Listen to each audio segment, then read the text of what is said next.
biggest magnitude is like a secret. Thank you very much for coming to one of the Committee on Empowering Women's events. How many people have been to one of our events before? So about a little over half. Well, welcome back, everybody. And to the people who haven't been at one of our events, welcome.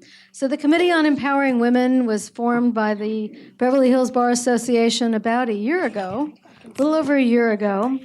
And this program is part of that endeavor. We try and have something fun, and then we have something educational. So we alternate. So our next program is going to involve something networking and self-defense, which should be really fun. And of course, we'll have wine and things like that after the self-defense part. Not before. We don't want to all beat each other up. Anyway, we've had some other educational events, and we're going to keep doing that because obviously to empower women, there are lots of different facets, and one of them, obviously, is work-life balance. So with that, I'm going to turn this over to Rosemary, who's going to be moderating the program. So instead of introducing all of our amazing panelists this evening, we are going to incorporate their stories into what topics we're going to be discussing tonight. But I can share with you that each of them were hand-selected because of their various and different professional environments, as well as their personal environments.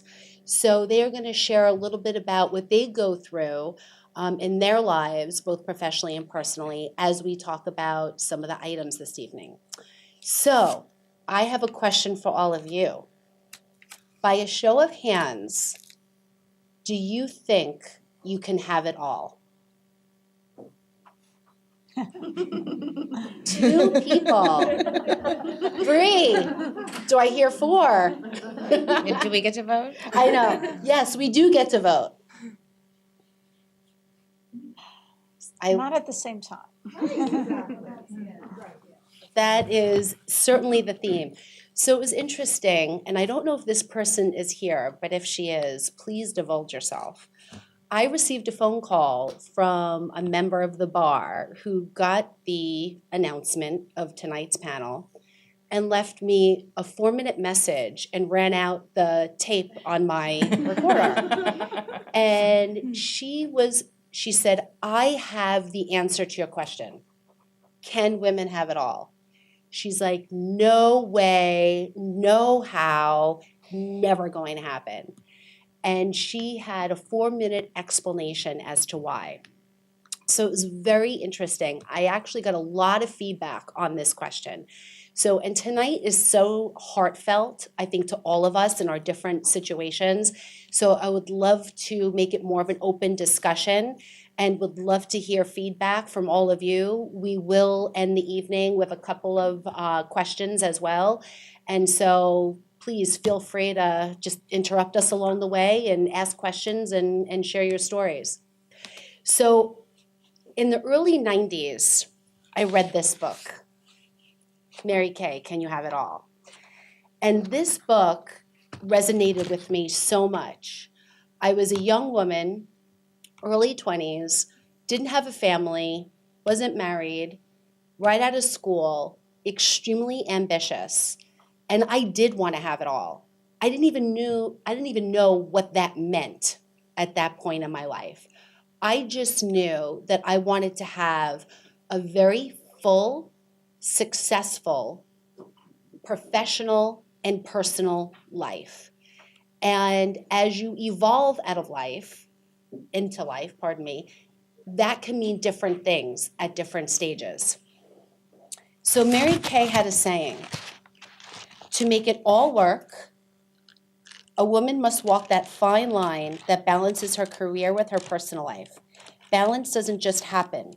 A working mother must make a sustained effort to achieve and maintain it, because without certain symmetry in her days, she is flirting with disaster. And then we're going to evolve to the second book that we'll talk about briefly, because she's a little controversial now. And I'm sure a lot of you have read this book. She has a whole chapter on Can You Have It All? And she says having it all is a myth and it's BS. So we're going to talk a little bit about why. But we're going to start with our first question to our panelists. So, Roxanne, I'll start with you. Do you feel like you have a balance in your life? And if not, is it flirting with disaster? I have my own practice, which I've had for about 25 years, 26 years. And I have 3 children who are 13 and 2 8-year-olds, twin 8-year-olds. And I think at times I don't feel like I have it all. I want it all. But at other times I do feel like I do. So I think, it depends how you decide what is it all. For me, it would be I get to work out, I get to be with my kids and do fun things with them. And then, of course, I get to do great at work and win all my cases. So, it's not 100% of the time, but I usually, if I'm focusing on one thing, though, I'm not able to focus 100% on the other. Gina, how important is it to love what you do for your work? I mean, I think it's pretty crucial for especially when at our level, if you're working the amount of hours we're working and putting in that kind of time, you better love what you do, because you're never going to have any sort of balance if you're going to work miserable every day. So I think that's kind of at the heart of all of it. I love what I do, and for the most part, I love every day of it, but there's days where it's really challenging. You're dealing with opposing counsel, or you're working hours way beyond what you want to work, and so you better really love what you do to make up for everything that you have to put into it. And Gina, you have your own firm. I have my own firm. So yeah, I started out, I have a daughter who's 26 years old, but I had her when I was 21 years old. So I went through literally every single stage of my career with my child, and including when I had no money, when I was low level, up until I had my own firm, and which certainly makes it easier to schedule my own time and be more flexible and all that kind of stuff. But then I also have all the responsibilities now that come along with that. But I think to make that happen, I had to get very good about advocating for myself at a very young age and telling my employers what was important for me and what I could do for them in order for me to have a lifestyle that was going to be conducive to also having a career and rising to where I was able to get. And then you actually have to deliver. It's one thing to say you can do all those things. Right. And then you had to deliver so they knew that you were the real deal to make it want to happen. Exactly. So if you're going to go out there and say, hey, I'm a 21-year-old and I can do this for you, but you're going to have to let me leave at this time, and you have to let me do all these things, you better be able to deliver and show them what you can do as well. And obviously, having your own practice, you have a little bit more autonomy. You can create more for yourself once you've identified, this is my passion, I'm going to go for it, and you can balance that out. In a corporate environment for Annie and Sofia, is that any different, do you feel? Well, I having an in-house position, and I took the in-house position 9 years ago after a career of being a litigator. So I know both, and I was a parent through both. So just by way of background, I have an almost 11-year-old and a 13-year-old, and I'm a single mom, and I work in-house at Lawyers Mutual Insurance Company. And starting July 1, I'll be their chief claims officer. So, but I also was in the trenches as a litigator for 10 years before doing that. And so exclusively defending lawyers was my practice. And when I took this job, I thought, you know what, I'm taking one for the team. This is going to be better for my family. But ultimately, it ended up being a huge win for me personally as well. And whether that's my personality of diving in and just loving what I do, or because I won the lottery and got this great job. But no matter what you do, you have to find the balance, because we're all these type A hardworking personalities who want to have it all. But I think the answer to the question as we roundtabled really depends on whether A, you think you can, and because if you think you can, you can, and if you think you can't, and how you define it. And so I think I can and do have it all, but it's really based on the standards and expectations that I set for myself so that I can succeed, and not setting those goalposts too high, because then by definition I'll fail. And for me, I think that definition has changed throughout being a parent. When my kids were little, I had a job that was 2 miles away from my house because it was important for me to go home and nurse the kids. And it might have not been the best career choice. However, it kept me in the game. It kept on improving. And then as my kids got older and I had a really strong support system, I was able to transition to an opportunity that was better for my career. And fortunately, I work with a good team. I work with great leadership that gives me the flexibility that if I have to leave for a 2 p.m. baseball game, I have the ability to leave. And I think the people around me and my management know that I will deliver. I'll do work at night. I'll make up in the, over the weekends, but I'll do what I need to do to get it done. But luckily, I do have flexibility. Yeah. I think one of the comments that we've all kind of concurred with is speaking up to what your personal situation is. You can thrive in your career no matter what your environment is, whether it's a corporate environment or you have more autonomy in your environment. But to speak to what you need and want and then you deliver is so huge. And for me, I work with, I'm one of the founding partners of Vindicate West. I've been with them for over 25 years. I've been with my partners who are men for all of this time. And we started when we were single, young and dumb, working 20 hours a day, 7 days a week for the first 10 years. And then we got older and wanted families and marriages and to have a more robust life than just working, a lot. And so with that came, I want things for myself now as an individual. And for my for my partners, they had wives who stayed at home. And for me, I was a single mom, and not in the beginning, but became a single mom. And it was me telling and not even if you were single or had a partner that supported, it didn't matter, but I would constantly share with them, I am going to leave for baseball at 1 o'clock, or I'm going to volunteer in my kid's classroom this quarter. That was the expectation I set for myself because I couldn't do much more than that. And I was okay with that. But if I could make it 1 quarter, and that was my consistent time that I signed up. So I talked about those things with my partners. And I feel like it helped them be more flexible for the next generation of female professionals that have come through the ranks in our company, because they are so flexible now.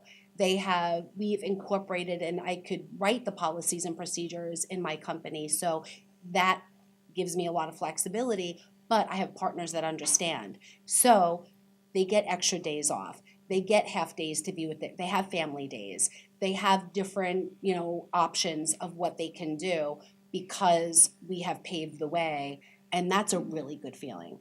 So, Ashley, I'll ask you a question because I love your story. Absolutely love it. And I just learned about it tonight because that was a new development in your a very new development. How important is trade-offs and at the same time loving what you're doing for a living to create that, having it all? What do you mean by trade-offs, though? What trade-offs maybe have weighed you down, even though you have loved what you enjoy doing, practicing law, and how did you deal with all of that? I got it. Okay. So my name is Ashley Lakin, for those of you who don't know me. And today, up until today, I was a lawyer with Alder Law. And I love the job. But unfortunately, I also am a single mom, so that required me, due to my custody orders, to live in Long Beach. So I was traveling for 4 hours a day, 2 hours to get to Century City and 2 hours to get home, while trying to take care of my kids and juggle life. And it got to be too much. So I had to weigh how much I really loved the opportunities that working for a firm like Alder Law was giving me versus not being able to go to one of my son's championship baseball games during the week or one of my daughter's soccer games during the week and having to explain to them why. And then eventually I had to ask myself why. So I made the decision last week to leave Alder Law and to start a practice in Long Beach so that I could be a more balanced lawyer and I could be more available to my kids and also focus on myself. I'm not going to lie. It was not 100% for my kids. It was mainly about my kids, but it's also something that I've wanted to do. And I spent the last year mentally preparing myself because I really truly believe that in order to have work-life balance, we have to identify what is the most important to us. I personally take issue with the word balance. I feel like it kind of means you have to give equal parts of your time to the different areas of your life, which for me, you cannot have it all under those circumstances. What matters is what's important to us. And I prioritize myself first. I prioritize my kids second, and I prioritize my career third. But all of those are huge, pretty huge parts of my life. So I decided that in order to fulfill my own personal goals, which will ultimately make me hopefully a better mother and a better lawyer, that I was going to leave the security of a great job, a really great firm, and jump over the mountain and start my own practice in Long Beach. That's fantastic. So how do you all feel about how important your purpose in life is to the question of can you have it all? Does anyone think that that's not important, or they could make maybe more changes in their own life to move towards their purpose?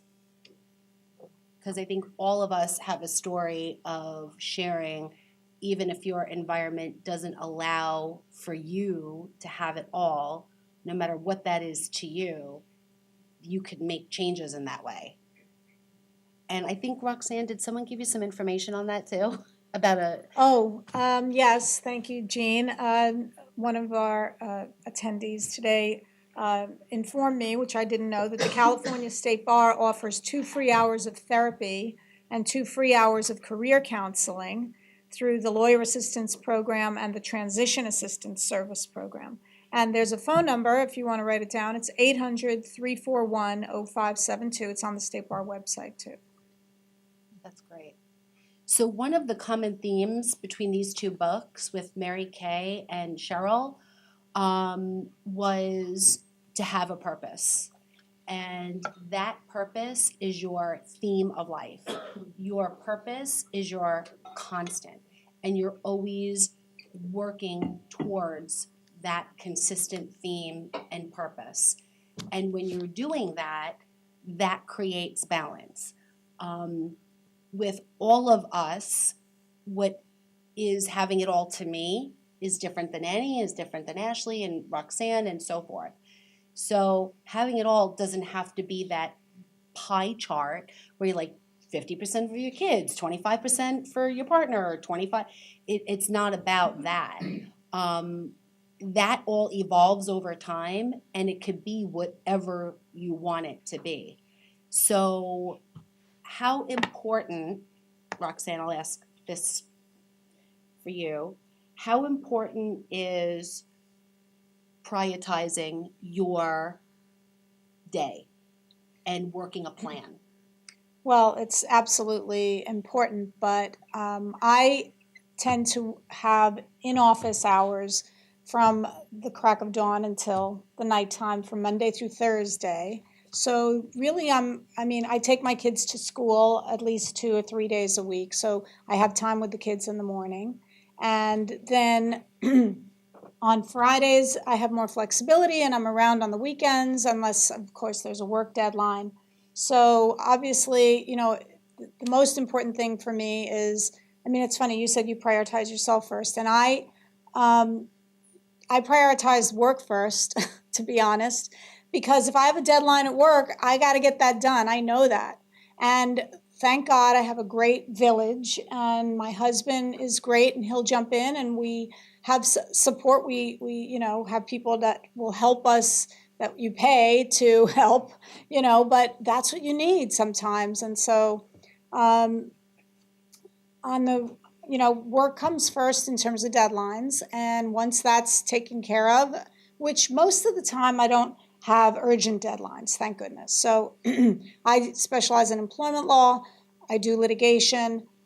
We do have trials, but they're not that frequent, and trials definitely take up a lot of time and focus. But then my kids are next, and meanwhile, I still try to work out a few mornings a week. So, yeah, you have to prioritize, and I know that I would be upset if anything slipped through the cracks, anything important, including my children.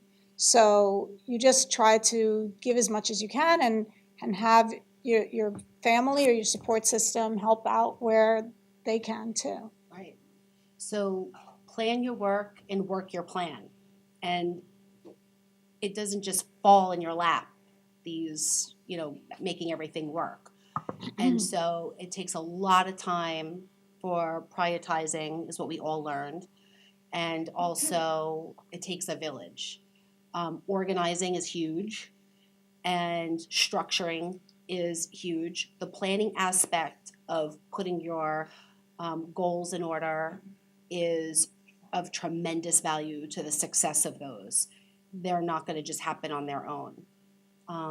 It takes a village is something that I have heard over and over and over again and didn't appreciate until later in life.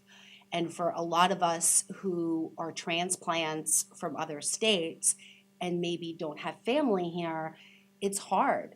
And so I personally have no family here. All my family is back east. My in-laws, everyone's back east. I have help that is a nanny. She comes in the afternoons when the kids are out of school. But I have learned ways now that the kids are getting older for her to help me more, so I have more quality time with them. So that is so important to me, is to have that quality time. I don't look at my phone for those several hours. I don't answer emails. I don't get caught up in what's not important, because whatever it is can wait until they go to sleep. So my 100% focus is on them, whether we're playing games or watching a movie together, doing homework, reading, and we're talking, and those several hours are all for them. I had to let go of that guilt as well. And that is the guilt factor we all talked about can really weigh you down, regardless of, even if your purpose is clear and you're working your plan toward your purpose of having it all. And so I was very lucky, and Eve was there too, to go to the Women's Leadership in Law conference last week. And throughout all the panelists of the amazing programs that they had, and the several judges, both on the bench and retired, they had a lot to say on this topic. And they were all different stages of their careers, and they shared a lot of do's and don'ts. And I'll just mention a couple, because these really resonated with me. Do's: something for yourself. Self-care is critical. Being true to yourself. If it doesn't make you feel good, don't do it. Nurture relationships. And we talked about nurturing relationships now.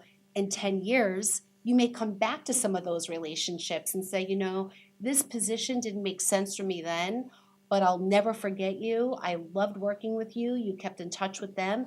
And now that relationship is going to mutually benefit the both of you. Take a vacation.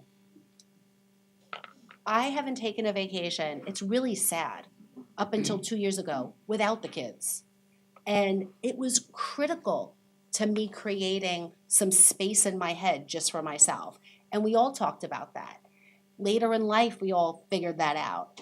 And of all the women that we met and heard last week talking on those panels, they all said, you have to take a vacation for yourself. Put your heart and soul into every choice you make. Reevaluate different situations in life. Divorce, death, grown kids. You may be a caretaker. Your situations in life will change, and it's okay to reevaluate what you want. Do sleep more than 4 hours. One thing that I read is that sleeping 4 hours induces mental impairment. So much so, it's equivalent to an A blood alcohol limit above the legal driving limit. So do sleep more than 4 hours. Don'ts have regret. It's okay to learn from mistakes, but don't have regret. Don't ignore your gut. Don't be so anxious to succeed. Always think of the long game. Don't burn out. Don't compromise joy. And probably the biggest one, don't feel guilty. Drop the guilt. It'll be a game changer of life. So I just thought I'd share. Those kind of resonated with me over the last 25 years. And when they were talking about them, I was like, oh my gosh, I could probably come up with more than one situation that has related to all of those do's and don'ts.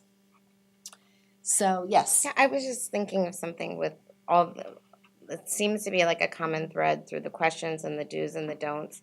And when I see either young people or people who are just sort of flailing through the profession, I think one of the common themes that they have is this inability to compartmentalize what they're doing and when they're doing it.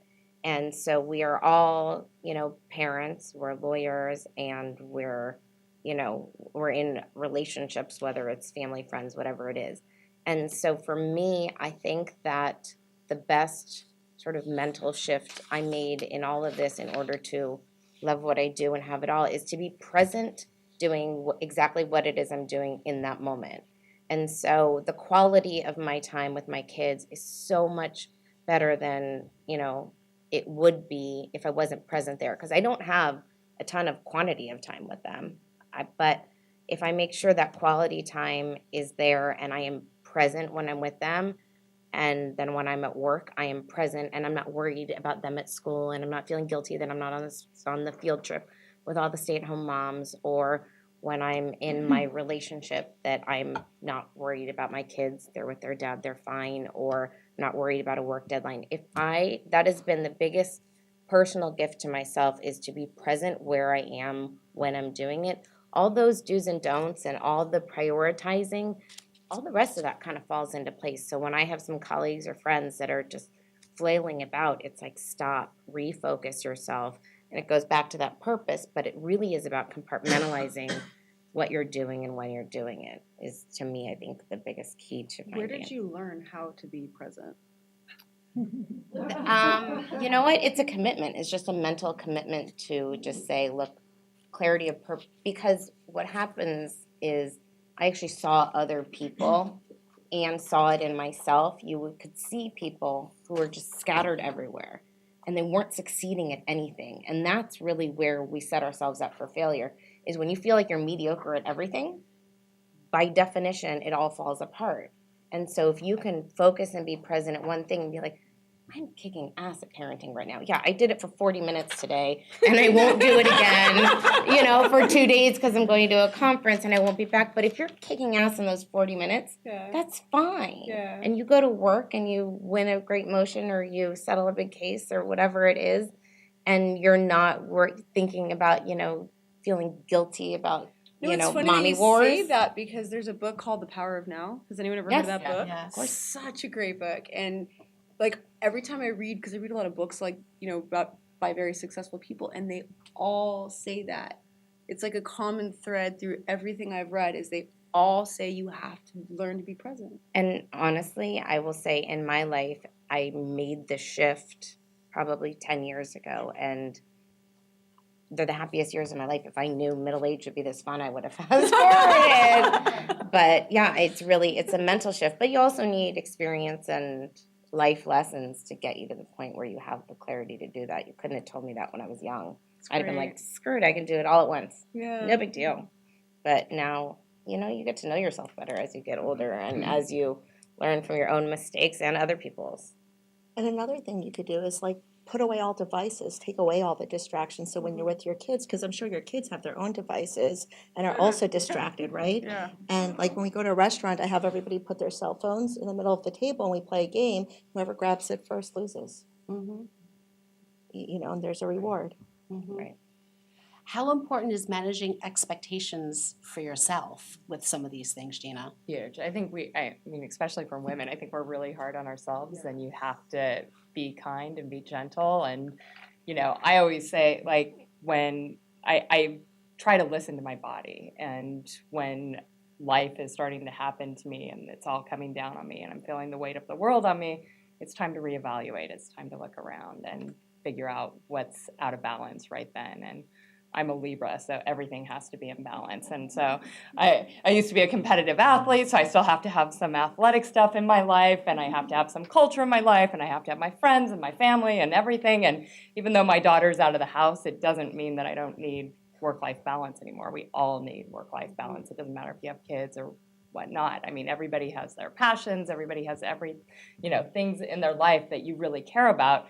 And if you're missing out on those, then you're going to start feeling that, and you need to know when that's happening. And, there's also times where if you don't set those boundaries for yourself, Janet Lee and I worked together, and we had an opposing counsel recently who reached out to us and got angry at us because we were emailing her, and she said, I'm on a vacation with my children. How dare you guys contact me? And it's like, oh, okay, well, if you want to go on vacation with your child and enjoy it, then make sure somebody's covering your work before you leave, or you get everything done before you leave, because that's not really my responsibility that you're not having a good time on your vacation. So you need to set that for yourself before you leave. Like, okay, I'm going to be gone. I'm not going to be taking emails. So when those emails come in, tell somebody that they need to respond to them and take care of them. But just having those conversations in advance, what's important to you and what it's going to take, and knowing yourself.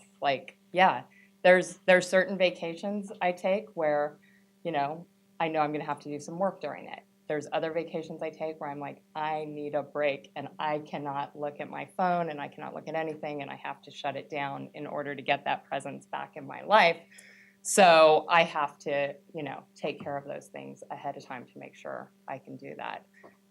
And talking about doing it all at once, yeah, you're never going to. If I'm in trial, I'm going to be the worst mother ever, but I better set up beforehand that somebody's going to take care of my child, because I'm barely going to know her name when I'm in trial.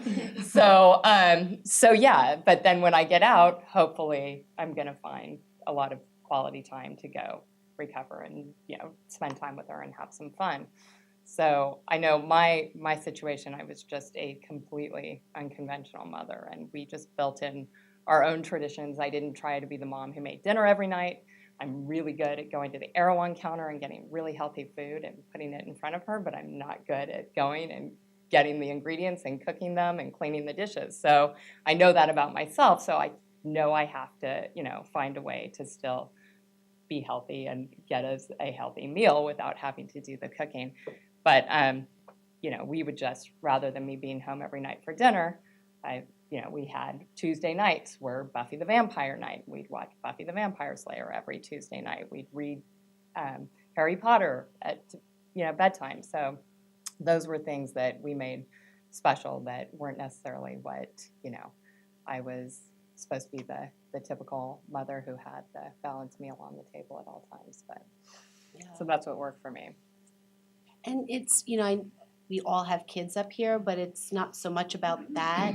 It's more about, we're somebody to somebody else, right? So whether we're daughters, partners, caretakers, and it is so important to manage those expectations of yourself, because you can't be in two places at one time.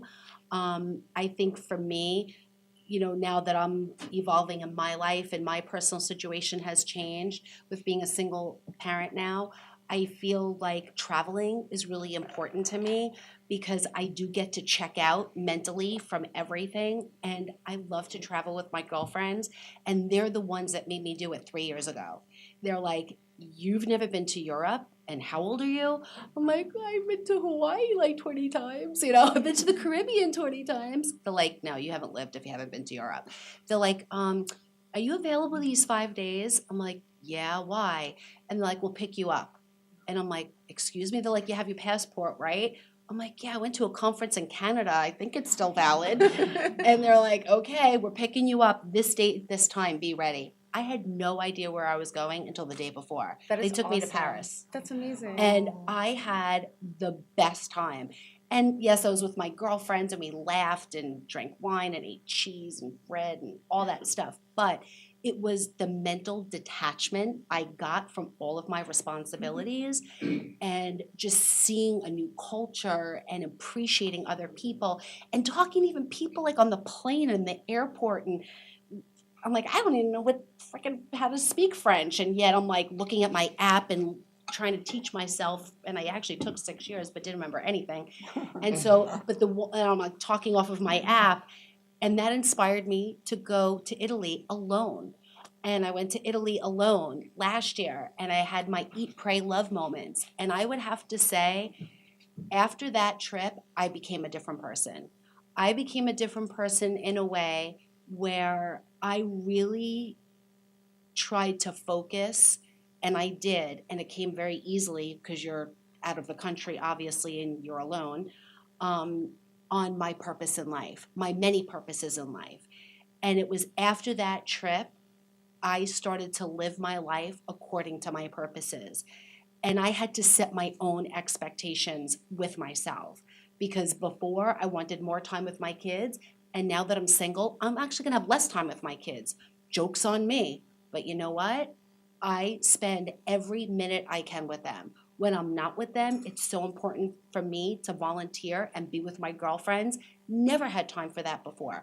I make that a priority. If it's one day a month that I go out with my girlfriends, I have the best time. If it's one day a month that I volunteer for 2 hours, sometimes I even bring my kids now. We go to different dog shelters and things like that. So, this is the type of stuff that is so important to me, and I will never, ever, ever let myself get distracted. And in my own mind, I do have it all. And I'm not even talking about professionally right now. I'm just talking about personally, because those are the things that matter to me. Do they matter to you to do those things? No. But if you identify what they are and manage your own expectations of what time you can put into it, whether it's 1% or 30%, does it matter? But isn't it interesting that it's one thing to identify them, but the trap that I've gotten caught in the past, which I have changed, was identifying them, but then not doing them. Yes. Like I want to, I love to go to the gym, and I literally have to write it. Like every morning I get up and I write out my day. So my day has a direction. I write it down because if I don't write it down, I'll look at the laundry and I'll be like, but that's more pressing than me going to the gym. Like I'll find every excuse, even though I know I'm going to love it. So I read this thing that said that every year at the end of the year that you should plan 3 vacations, and they don't have to be out of the country. They can be long weekends, but plan them at the end of the year for the following year, put them on your calendar, and then work everything around them so that you make sure that they actually happen. Lourdes, I'm not talking to you. Because that's my travel partner. Well, and you said earlier, you were like, we're going away. Yeah. And you guys made it happen. I called her. I said, sit down on your computer. We're planning this right now because if we don't, it's never going to happen. And magically, our trials and our calendar worked its way around that trip. And we had a fun time. So I can't get her to book another one, but Yet. But if my friends didn't do that for me, I would have fallen into that trap very easily. And I'm so grateful to them that they did do it for me, because being in the stage that I was in at the time too, I was like, my kids need me, my job needs me, my company needs me, this needs me. 5 days, I'm like, I don't think that highly of myself that my kids and my career can't, sustain me for 5 days. I'm like, okay, I'm going to do it. I'm going to just block it off. And I told my partners, and I was like, yeah, I'm going to go away for 5 days. Like, where are you going? I'm like, I have no idea. I'm like, I'll let you know. Like once, the day before, supposedly that's what I'm going to find out. They're like, cool. And I set that expectation, though, previously for myself. Had I done that 5 years ago, they would have been like, oh, tell me all about it when you get back. But I put that pressure on myself, and I've learned that too along the way. When you live your purpose, your intent about it, and you focus on it, and you make the decisions so those things happen in your life.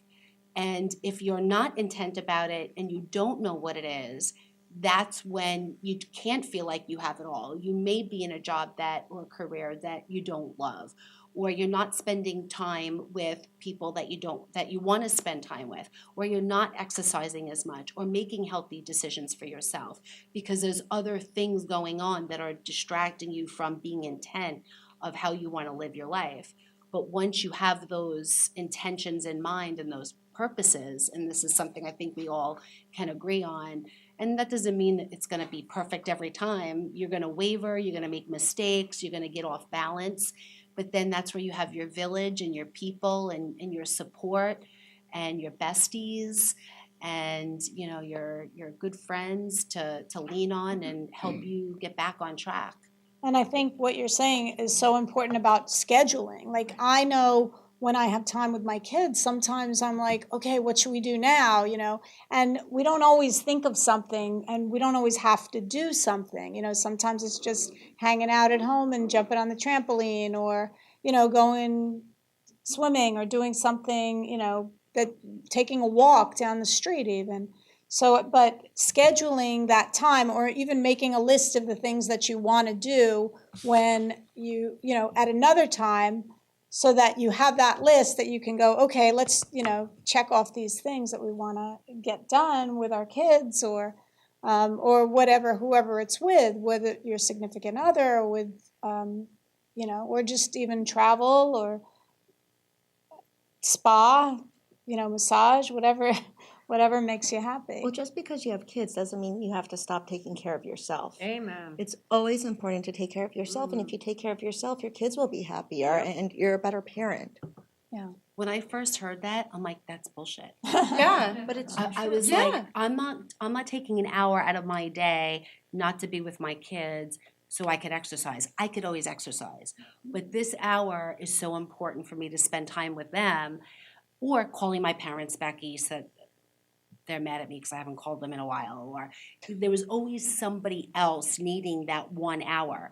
And you know who'd be crabby all the time? Mhm. Me. So I would lose my cool with my kids. And I am so intent on self-care, and I'm just at the tip of it. Like, I'm just getting started. But in that conference last week that Eve and I were at, that was one of the things that they chanted the whole time. Self-care is so important. That doesn't mean you have to go to a 10-hour spa day.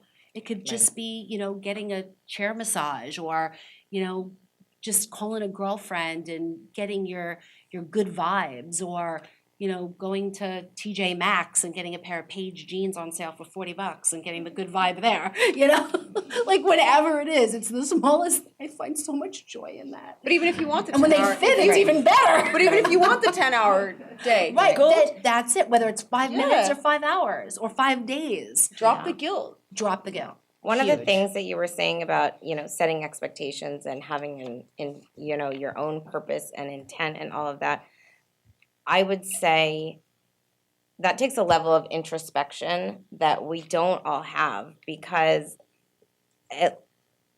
there's so much expectation externally that I think women face.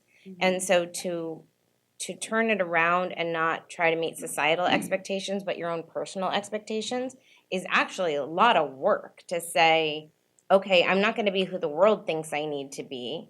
I mean, we're in Los Angeles, and we're, female lawyers with ambition. And for every one of us, there's also someone out there thinking that we're failing at something else. And tuning out that noise, as we talked about before, about the expectations that other people have, and then being more introspective and making your own expectations that you can fulfill, and your own intentions and your own purpose, without regard to other people's expectations of you and what they have in mind, what they deem acceptable, what is a good parenting technique, what is a good lawyering technique, what's a good career path, what's not.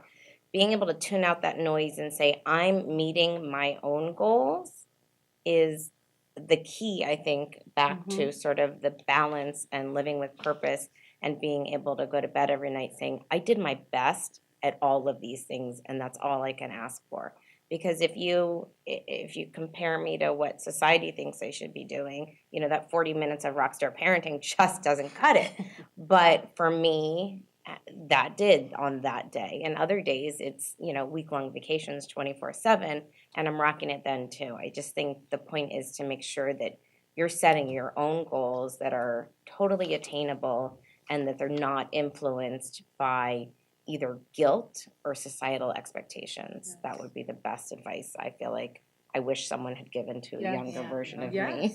Yes. And that's the issue with Cheryl too, is she says that the reason why having it all is a myth is because you can't do everything to perfection. So what society places on us as being perfect in these areas, there's no way you could be a full-time mom. There's no way you could be a full-time career person. Just by law of economics, right? There's just not enough time in a day to do all these full-time jobs and do it perfect.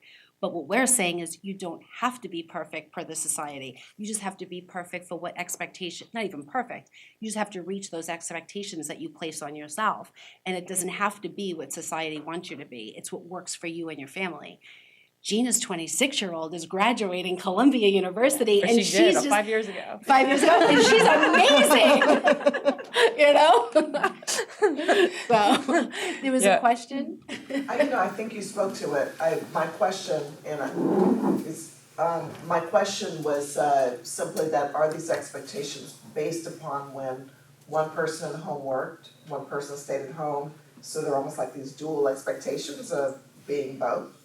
You would think, because I would think Mary Kay would say that. I wouldn't think Cheryl would say that. This book is from less than 10 years ago, but she feels that way. So, it's a very interesting perspective that Mary Kay in the early 90s, I think, has a lot more, things to share about modern day than Cheryl does, being where she's come from and supposedly. Except I would say that Cheryl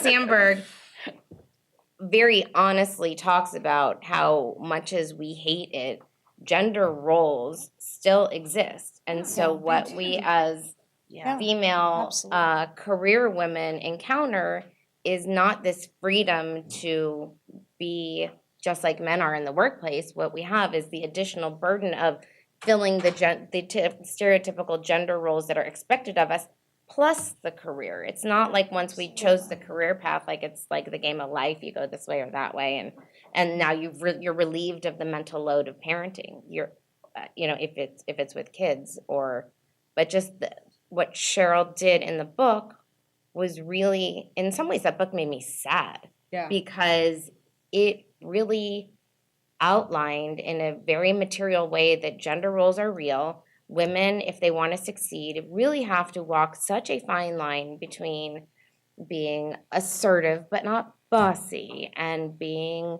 aggressive but not over the top, intimidating. And so there's such a fine line. Like, you have to be likable but not too likable. You have to be friendly but not too friendly, because then you're flirting. I mean, it is the finest line, and some people can walk it, but most of us, will falter one way or the other. But that's what that book really did to me. That book was heartbreaking to me, that in 2010 or 12 or whenever it was written, that it was like, man, are we still having this conversation? And we are today. I mean, this is a man's world, the practice of law still, even though law schools are over 50% women, and it drives me crazy. But there are so many women that drop out of their careers to be homemakers, and they have this great education, and then they decide that because of gender roles and expectations and how hard it is to have two working parents, that they don't work. And so I think some of it is, the gender roles piled on top of the career goals, which just makes it so that we have really full plates, which makes all the scheduling, planning, prioritizing, and all that just so critical. Otherwise, you can't do it. But I think a big purpose of that book too is breaking through the generals, like redefining what the word bossy means. Like, Right. I got a phone call from my daughter. My daughter's 10, and I got a phone call that we needed a parent-teacher conference, and I was told that my daughter was bossy. And I was like, That's fantastic. I'm 16, right? And she was like, well, she wants to lead everything. And I was like, That's great. yeah. And she said, but she wants to tell everybody what to do. And I was That's like, okay. why are you What's wrong with quashing that? Yeah. I was like, what would you call that little boy? She's like, oh, is this the bossy versus assertive conversation? Damn right it is. Right. Let's talk about Right. that. Why do you call him assertive and you call her bossy? I think we need to talk about your vocabulary. Right. I told her, if you want to have a conversation with Zoe about that, you leave that to me. She's going to continue to lead. Now, we all know that as she gets older and, her friends are going to polish those edges a little bit, but Right. she's not going to get that from mom. Right. I want her to be bossy. And I literally thought of Agree. Sheryl Sandberg when Right. her teacher called her that. Yeah. This No, shows it's- instead it's of true. lean in, I would have liked to see it like pull up a chair and be a rock star. Let them hear your voice. Lean in. Lean in Which is is like what we are doing here. Exactly. Yeah. Interestingly, though, like she pulled, it's about pulling up a chair and talking like this. So people see your body language leaning in, so they're talking to you as well. Right. So it's a very polite way of being assertive. How about pull up an effing chair, speak your voice, and let's have a conversation. But this is very politically correct about leaning into the table, so people see you and talk to And you. it's a reflection Which is of where great, we too. are and what people will accept, Right. though, too. Exactly. If you pull up the fucking chair and Right. demand to be heard, you're going to be asked to leave. Right. Yeah. Yeah. But I also think it's very important to have a partner that supports that and doesn't have those gender roles. So in my house, we don't have gender roles. My husband helps with stuff he's good at, and I help with stuff I'm good at. And we, there's a give or take, and he does some traditional female roles. He makes lunches for the kids every morning. He wakes them up. He's in charge of the mornings, and I do laundry and pay bills. I mean, but we just divide it up, and I think it's important to have that support. Of course. Yeah, But it's I great think the when you have that reality support. is that we still are responsible for making the breakfast he does. okay, in your house. Yeah. You got it. Yeah. Let's get him on this panel. Teach everybody what men should be doing at home. So there's a man in the crowd. Anything you want to share with us about what we're talking about? I would love to get your opinion. Actually, I would say my household is similar because I like to cook and I pack lunches in the morning.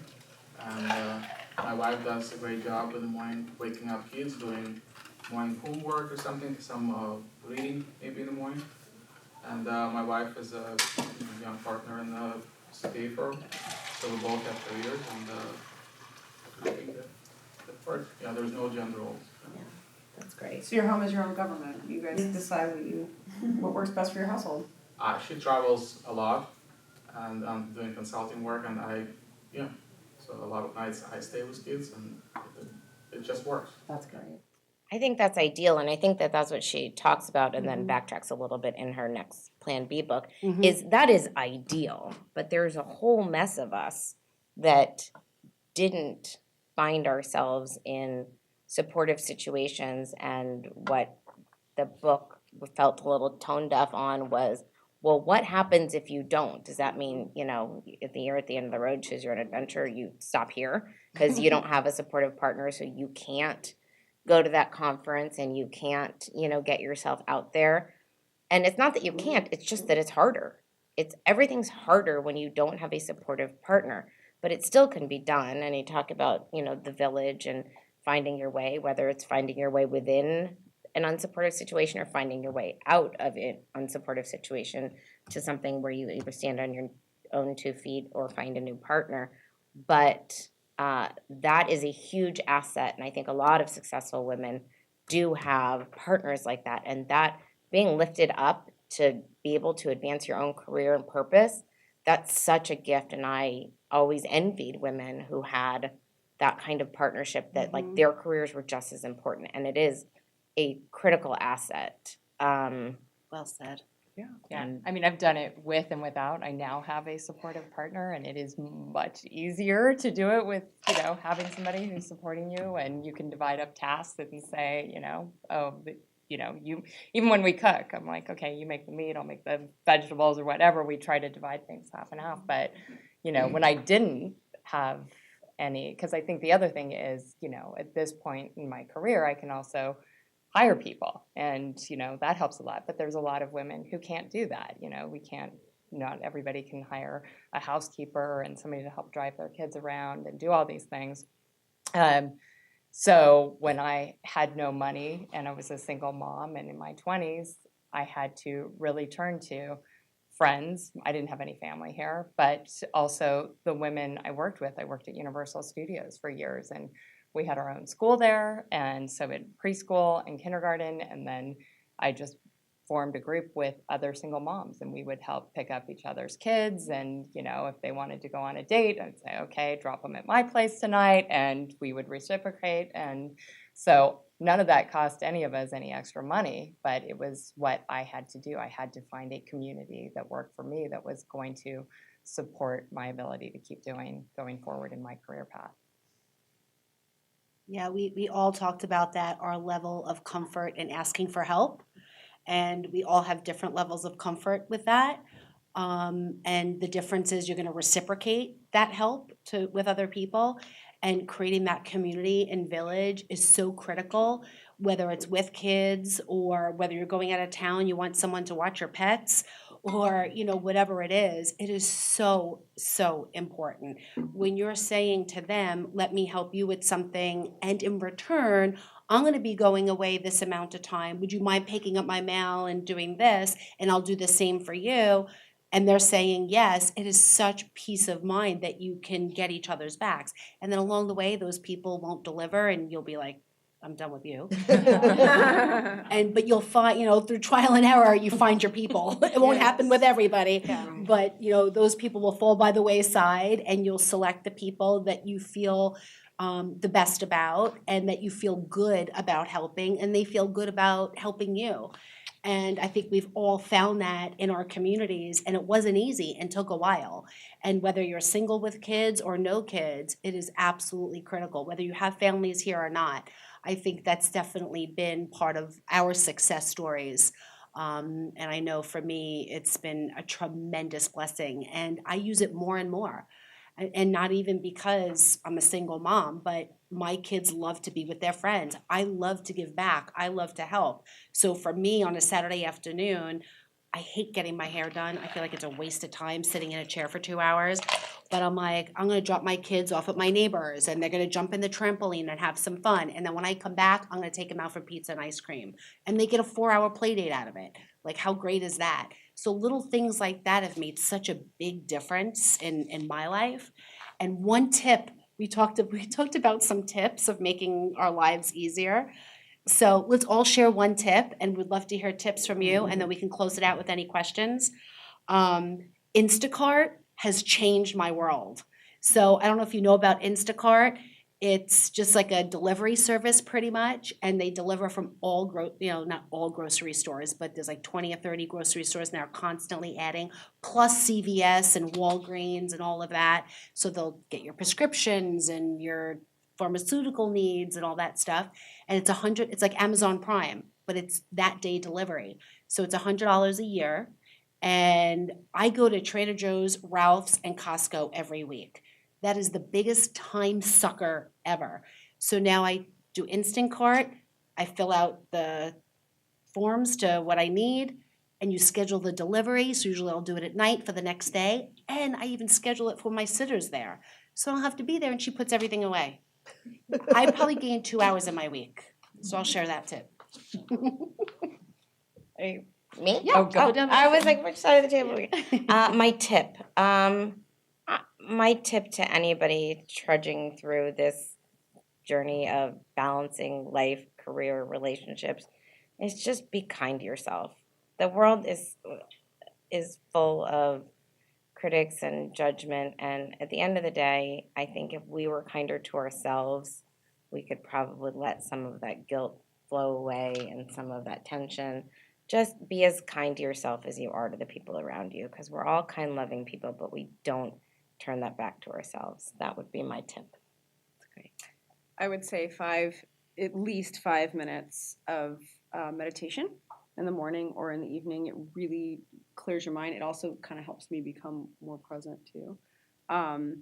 More importantly, Amazon Prime Fresh They deliver your groceries to your door, because I'll get lost in a grocery store and then dragging all that back in the house and putting it all away is just nonsense. Like, they deliver it to your door, but meditation and Amazon Prime Fresh.